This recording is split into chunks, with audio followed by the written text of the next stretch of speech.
This channel does not promote any violent, harmful, or illegal activities. All content provided by this channel is meant for an educational purpose only. Top quality और consistent performance के लिए सिर्फ silver pump नाम याद रखना। বিরোধীরা আজকে election কমিশনে মার্চ করতে চাইছেন। এটি সাংবিধানিক সংস্থার বিরুদ্ধে তারা অভিযানে নেমেছেন যখন সুপ্রিম কোর্টে মামলা চলছে। তো সেখানে একটি প্রান্তিক পরিবারের চিকিৎসক কন্যা একমাত্র সন্তান তাকে নৃশংসভাবে খুন করা হয়েছে, ধর্ষণ করা হয়েছে।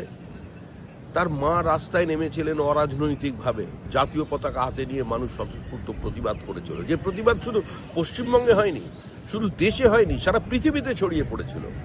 আজকে সেখানে পুলিশ লাঠিচার্জ করছে, জাতীয় পতাকাকে পা দিয়ে মারাচ্ছে।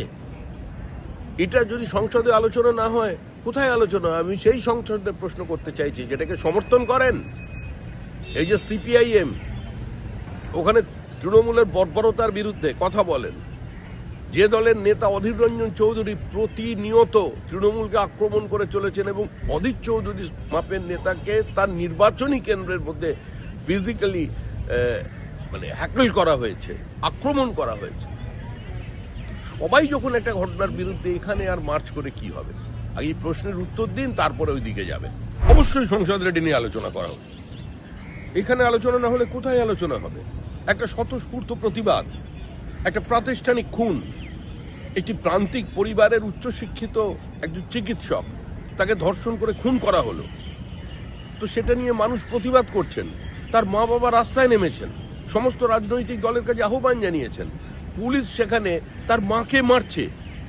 এত নৃশংস হৃদয় বিদারক ঘটনা, এত পৈশাচিক ঘটনা হতে পারে? জাতীয় পতাকার উপর পুলিশ পা দিচ্ছে। আজকে এটা নিয়ে সংসদে আলোচনা হবে না তো কি নিয়ে আলোচনা হবে?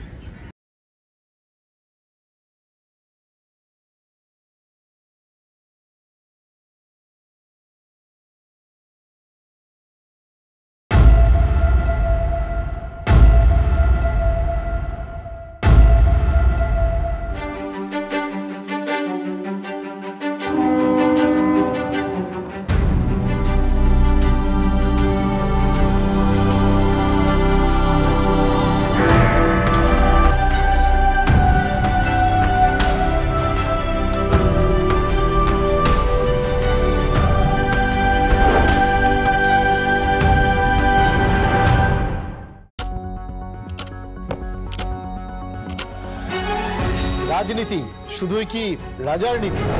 রাজা উজিরের চোখে নয়, আপনার আমার চোখে সমাজের ছবি। কঠিন কথা সহজভাবে না বললেই নয়, না বললেই নয়। প্রতিদিন রাত ৯টায় TV9 বাংলায়। TV9 বাংলা না দেখলেই নয়।